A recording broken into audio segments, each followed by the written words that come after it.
जय श्री राम दोस्तों, मैं आपका फिर से स्वागत करता हूं आपके अपने चैनल एल्गोरिथम्स पर। जैसे कि आपको पता है कि अपन इस वाले चैनल पर स्पेसिफिकली एल्गोरिथम्स को कैसे इस्तेमाल करा जाता है इसके बारे में सारी चर्चा कर रहे थे।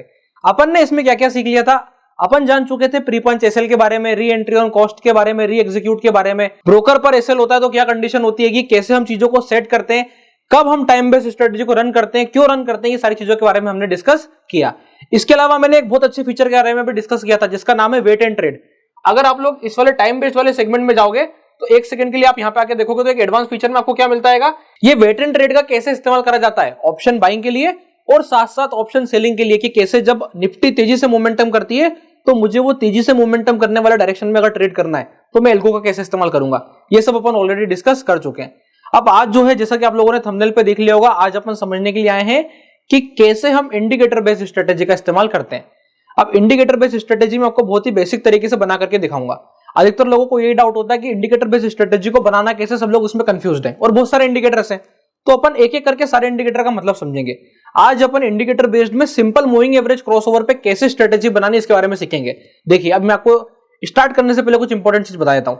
जब हम कभी भी एक आध चीज को सीखना शुरू करते हैं तो पहले हम थोड़ा बहुत सीखते हैं, फिर हमें टाइम लगता है, फिर हम उसे समझते हैं, फिर जाके हम उसे प्रॉपर तरीके से सीखते हैं। तो ऐसे में अगर मैं आप लोगों से बात करता हूं कि यहाँ पे अपन सीखेंगे इंडिकेटर बेस्ड स्ट्रेटेजी, तो इंडिकेटर बेस्ड स्ट्रेटेजी जब हम सीखने को जाते हैं तो यहाँ पर भी हमारे पास बहुत सारी चीजें आ जाती है कि इसमें से मुझे क्या इस्तेमाल करना है। तो इस्तेमाल करने से पहले कंडीशन क्या जाती है कि पहले मुझे पता तो हो कि मुझे यूज क्या करना है। अगर एक बार मैंने पता कर लिया कि मुझे क्या यूज करना है तो आप लोग फिर सही तरीके की स्ट्रेटेजी बना पाओगे। तो इसके लिए आप लोगों को मार्केट पर थोड़ी सी पकड़ बनानी पड़ेगी। आज अपन शुरू करने वाले हैं सिंपल मूविंग एवरेज की स्ट्रेटेजी कैसे प्लॉट करते हैं। अगर आप ये वाली स्ट्रेटेजी सीख लोगे तो आप मूविंग एवरेजेस की सारी स्ट्रेटेजी प्लॉट कर पाओगे, सुपर ट्रेंड की स्ट्रेटेजी प्लॉट कर पाओगे और कैंडल वाली स्ट्रेटेजी प्लॉट कर पाओगे। अभी मैं आप लोगों को प्रॉपर सिस्टमैटिक गणित देने वाला हूं। देखिएगा, यहाँ पर मैं यहाँ पर आके ये बोलता हूं कि हम लोग किस पे ट्रेड करने वाले हैं। मैं निफ्टी पर ट्रेड करना चाहता हूं, एल्गो बना के ट्रेड करना चाहता हूं और मैं चाहता हूं मेरा सिस्टम रोज रन हो। कैसा सिस्टम? Directional system. किसके बिहाफ पे? इंडिकेटर बेस के बिहाफ पे। अब ये चीज बिल्कुल क्लियर है, इंडिकेटर या तो ये बताएगा कि यहाँ पे तेजी होने वाली है, या इंडिकेटर क्या बताएगा कि यहाँ पे मद्दी होने वाली है। कभी भी आपने ऐसा इंडिकेटर देखा है जो आपको ये बताया कि मार्केट साइडवेज होगा अब इस वाले पॉइंट पर? डिफिकल्ट है। आप बोलेंगे कि बोलिंजर बैंड्स बता सकता है, आप बोलेंगे डाउन चेन चैनल बता सकता है, पर एक कंडीशन उस वाली जगह पर भी आती है कि बॉलिंजर बैंड्स भी अल्टीमेटली है तो ट्रेंडिंग है, वहां पे भी आप लेवल्स को ट्रेड करते हो। या डाउन चेन चैनल क्या करता है, वो स्पेसिफिक चैनल के अंदर में ट्रेड कराता है, पर पता उसे भी नहीं होता है कि मार्केट कब चैनल को ब्रेक कर देगा। इसलिए एक चीज का बिल्कुल ध्यान रखिएगा, इंडिकेटर जो है वो डायरेक्शनली हेल्पफुल होते हैं। अगर आप ट्रेडिंग करना चाहते हो on the behalf of indicator, मतलब आप ये मान के चलते हैं कि आप कहां ट्रेड करने वाले हैं, डायरेक्शन में ट्रेड करने वाले हैं। अब अपन समझना शुरू करते हैं कि यहाँ पे इंडिकेटर बेस्ड स्ट्रेटेजी कैसे बनेगी। मैं आ जाऊंगा क्रिएट स्ट्रेटेजी वाले सेगमेंट पे, उसके बाद मैं इंडिकेटर बेस में जाकर के निफ्टी 50 को सिलेक्ट कर दूंगा। मैं एग्जांपल के तौर पे निफ्टी पर ये वाली स्ट्रेटेजी बना रहा हूं। MIS ऑर्डर होना चाहिए, टाइमिंग 9:16 का होना चाहिए, भी अपन इसे 9:16 कर लेंगे और मंडे से लगा के फ्राइडे तक मुझे ये वाला ट्रेड चलाना है। कौन सा टाइम फ्रेम लेना है ये सबसे ज्यादा इंपॉर्टेंट है। यहां पर गेम इसका नहीं है कि आप मंडे से फ्राइडे चला रहे हो, यहां पे गेम इसका है कि आप 5 मिनट ट्रेड करना चाहते हो, आप 3 मिनट ट्रेड करना चाहते हो, 10 मिनट ट्रेड करना चाहते हो। यहां पर टाइम फ्रेम जो है वो ज्यादा मैटर करने वाला है। तो अभी अपन पहले इसको 9:16 कर देते क्योंकि मुझे टाइमिंग कहां पे स्टार्ट करना है। अभी अपन इसको 9:16 कर देते क्योंकि मुझे टाइमिंग कहां पे स्टार्ट करना है, 9:16 के बाद मेरा ट्रेड आना चाहिए। तो यहां पर मैं आता हूं, मैं इसे क्या कर लेता हूं, 9:16 कर देता हूं। अब 9:16 पे आने के बाद यहां पर वो आपसे 3 सवाल पूछेगा कि आपको सिर्फ लॉन्ग के ट्रेड खेलने, आपको सिर्फ शॉर्ट के ट्रेड खेलने या दोनों साइड खेलना है। अब आप मुझे ये बताइए कि आप लोगों को किस तरफ का व्यू लगता है। एक इंडिकेटर जब ये सिग्नल देता है कि प्राइस ऊपर की तरफ जाने वाली है तो आपको, आपके मन में ही नहीं होता है कि ऊपर का ट्रेड क्यों लूं, एक काम करता हूं शॉर्ट ही करूंगा, मेरे को तो सिर्फ शॉर्ट ही करना है। इंडिकेटर आपको व्यू दे रहा है ऊपर का, पर क्या आप फिर भी शॉर्ट करने के बारे में सोचते हो? नहीं सोचते। इसलिए मैं सजेस्ट करूंगा कि अगर आप एल्गो को पहली बार रन कर रहे हैं और अपने हिसाब से इंडिकेटर बना रहे हैं तो वो दोनों साइड का होना चाहिए। इंडिकेटर के पास दोनों साइड का व्यू होना चाहिए कि उसको तेजी भी करनी है और उसको मद्दी भी करनी है। तो अब यहां पर आगे आ जाते हैं अपन चार्ट टाइप पर। चार्ट टाइप अब अपने पास 2 अवेलेबल है, या तो आप कैंडल से ट्रेड करो या आप हेकानाशी से ट्रेड करो। मैं आपको सजेस्ट करूंगा कि 99% लोगों बिल्कुल बिगिनिंग में आकर के किसको सीखते हैं, कैंडल को सीखते हैं। तो आप कैंडल से ही जाकर के स्ट्रेटेजी बनाने के बारे में सोचें। और आगे की तरफ आएंगे तो अपने इंपॉर्टेंट टाइम फ्रेम्स आ जाएंगे। अब टाइम फ्रेम के साथ क्या चेंजेस करने हैं मैं आपको अभी थोड़ी देर में बताऊंगा। आपको ध्यान रखना है कि इनिशियली जब हम स्ट्रेटेजी बनाएंगे तो या तो 5 मिनट पे बनाएंगे या 10 मिनट पे बनाएंगे। अब छोटा टाइम फ्रेम क्या सजेस्ट करता है, छोटा टाइम फ्रेम में सजेस्ट करता है कि आपको फ्रीक्वेंट ट्रेड मिल सकते हैं। मतलब मैं 1 ट्रेड कर सकता हूं, 2 ट्रेड कर सकता हूं, 3 ट्रेड कर सकता हूं, यानी कि मुझे ट्रेड ज्यादा मिलेंगे। तो अगर आपको ज्यादा ट्रेड करने हैं तो आप 1 मिनट, 3 मिनट और 5 मिनट पर रिलाई करो। 5 मिनट में जैसे सपोज 1 मिनट पे आपको दिन के 20 ट्रेड आएंगे, 3 मिनट पे आपको दिन के 10 ट्रेड आएंगे, तो 5 मिनट पे आपको दिन के 7 से 8 ट्रेड आएंगे। यही जब हम 10 मिनट और 15 मिनट पे जाएंगे तो हमको दिन के 4 ही ट्रेड मिल रहे होंगे, 2 ही ट्रेड मिल रहे होंगे। तो आपको सजेस्ट करना पड़ेगा कि आपको दिन में कितनी बार ट्रेड करना है। मैं यहाँ पे ये मान के चलता हूं कि मैं इनिशियली 5 मिनट को फॉलो करूंगा कि मुझे दिन में 7 से 8 ट्रेड करने, मैक्सिमम वो ट्रेड देगा और मुझे उसमें से साइकिल डिसाइड कर सकता हूं।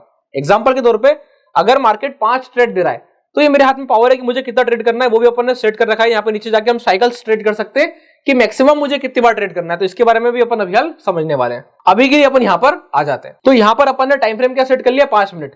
अब अपन अभी हाल के लिए ये समझने आ जाते हैं कि मुझे इंडिकेटर को सेट कैसे करना है, फिर अपन साइकिल्स के बारे में भी चर्चा करेंगे। अब यहाँ पे सबसे इंपॉर्टेंट और डिफिकल्ट पॉइंट आ जाता है कि एंट्री करनी कैसे है, मुझे कैसे पता चलेगा कि मुझे एंट्री करनी है। देखिए मैं आपको कुछ कंडीशंस बताऊंगा। सबसे पहले आप ये मिडिल वाले ऑपरेटर को समझे कि अपने को कंपेरेटर को सिलेक्ट करना पड़ेगा। ये जो मिडिल वाला अपना ऑपरेटर है ये बताएगा कि क्या कंडीशन पे आप बाइंग या फिर सेलिंग कर रहे हो। तो देखिए ऑपरेटर में आपके पास क्या क्या चीजें हैं। सबसे पहले आपके पास क्रॉस अबव, फिर आपके पास क्रॉस बिलो। क्रॉस अबव मतलब सिर्फ ऊपर क्रॉस करने पर, क्रॉस बिलो मतलब नीचे क्रॉस करने पर, हायर देन मतलब इसके ऊपर निकलने पर, और लोअर देन मतलब इसके नीचे निकलने पर। तो वो कोई बहुत बड़ा मैटर नहीं है। क्रॉस अबव किस केस में आएगा, जब हम बात कर रहे होंगे कैंडल को मूविंग एवरेज से क्रॉस करने की, या फिर हम बात कर रहे होंगे मूविंग एवरेज को मूविंग एवरेज से क्रॉस करने की। और हायर दिन में क्या होगा कि सिर्फ वो एक बार ऊपर निकला और आपका ट्रेड इनिशिएट हो जाएगा। जब हम नीचे आते हैं तो इक्वल भी हमको मिल जाता है कि ये अगर इसके बराबर आ जाए तो आप ट्रेड कर देना।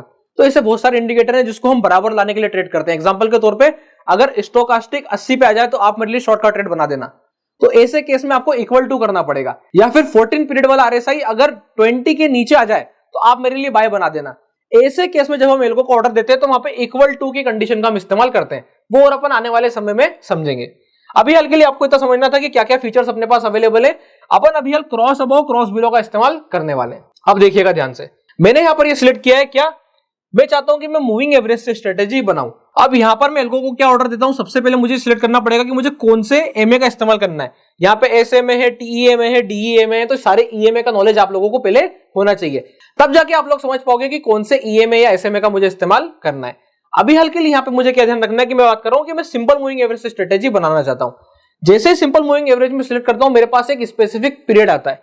अब ये पूछता क्या है, ये आपसे ये पूछ रहा है कि आपको पिछले कितने कैंडल का एवरेज लेना है। एग्जांपल के तौर पे अगर मैंने कहा कि मुझे 20 कैंडल का एवरेज चाहिए तो ये क्या करेगा, पिछले 20 कैंडल का एवरेज का डाटा प्लॉट कर देगा। जैसे हम इंडिकेटर पे इस्तेमाल करते हैं, ठीक है उसी प्रकार से वर्क करता है। तो यहां पर ये सिंपल मूविंग एवरेज है, मतलब ये सिंपल तरीके से एवरेज लेता है किसका, क्लोज का।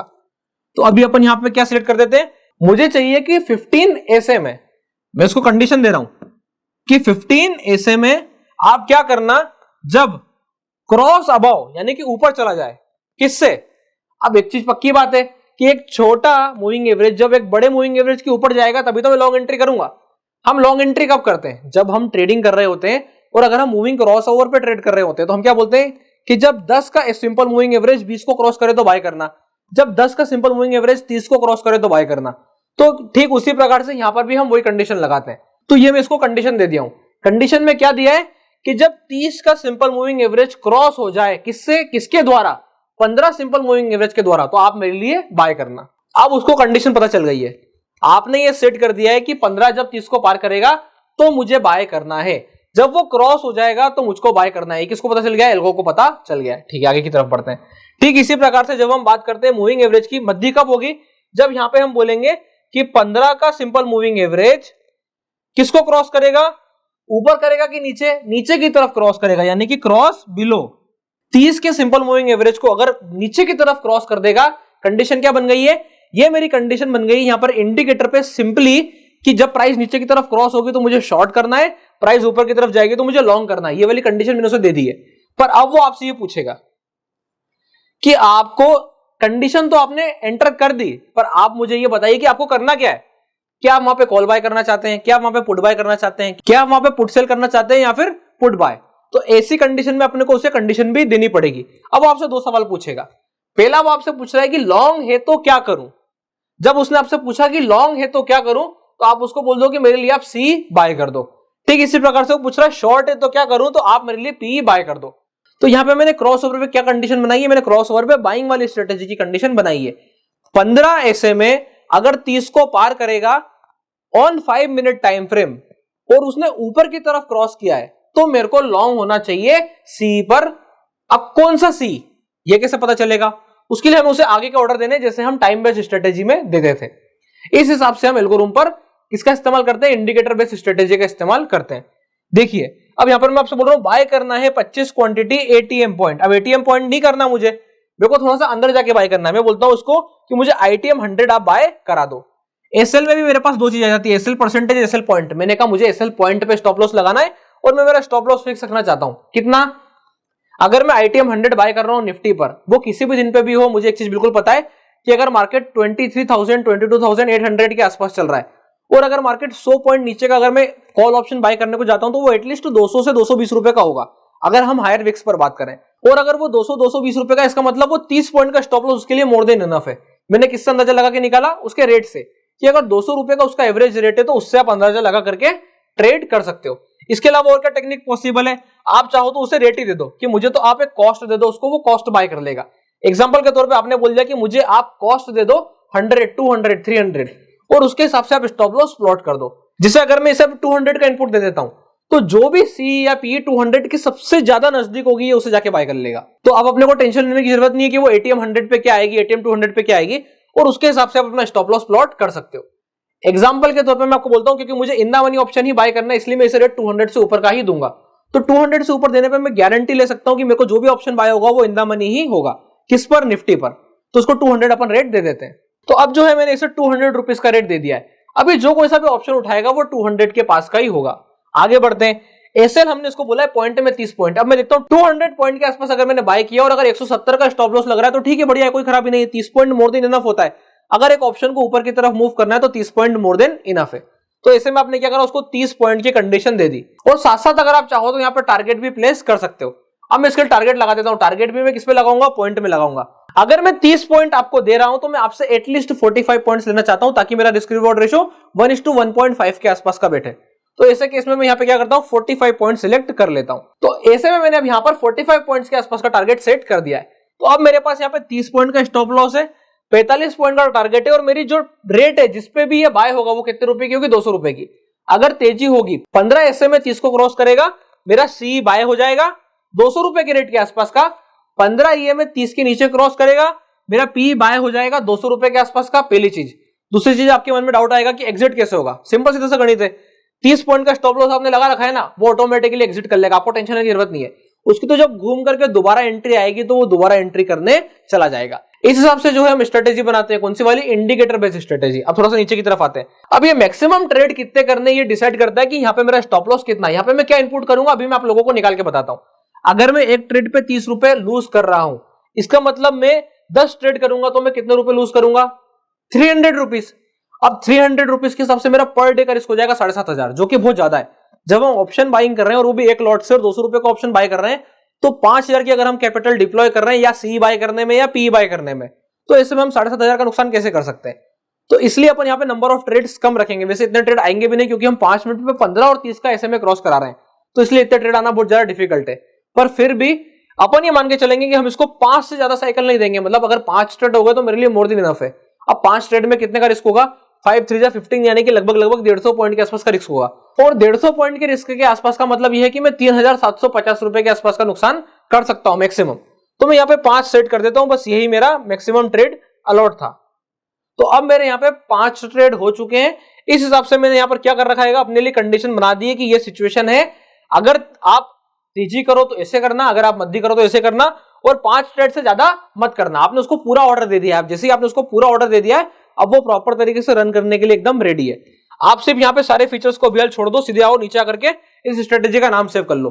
एग्जांपल के तौर पे मैं इसका नाम रख देता हूं 15-30 SMA स्ट्रेटेजी। तो ये जो है मैंने यहाँ पे नाम रख दिया है 15 and 30 SMA स्ट्रेटेजी। आपको कुछ नहीं करना है, बस यहाँ पे सेव एंड कंटिन्यू पे क्लिक करना और आपकी स्ट्रेटेजी सेव हो जाएगी। तो आई होप आप लोगों को समझ में आया होगा कि कैसे जो है हम सिंपल मूविंग एवरेज की स्ट्रेटेजी बनाते हैं। जब आप लोगों ने एक बार ये वाली स्ट्रेटेजी बना ली है तो आप लोग उसका जाकर के बैक टेस्ट भी कर पाओगे। इस हिसाब से हम वर्किंग करते हैं इंडिकेटर बेस्ड स्ट्रेटेजी की। आप लोगों ने और देख भी लिया होगा कि अपन यहाँ पर और कौन कौन से इंडिकेटर बेस्ड स्ट्रेटेजी आकर के बना सकते हैं। जैसे कि एग्जांपल के तौर पे आप आकर के और भी बहुत सारी स्ट्रेटेजीज को बना सकते हो। तो इसमें से आप जो कोई से भी इंडिकेटर के बारे में स्पेसिफिकली जानना चाहते हैं, आप वीडियो के नीचे कमेंट कर दीजिएगा।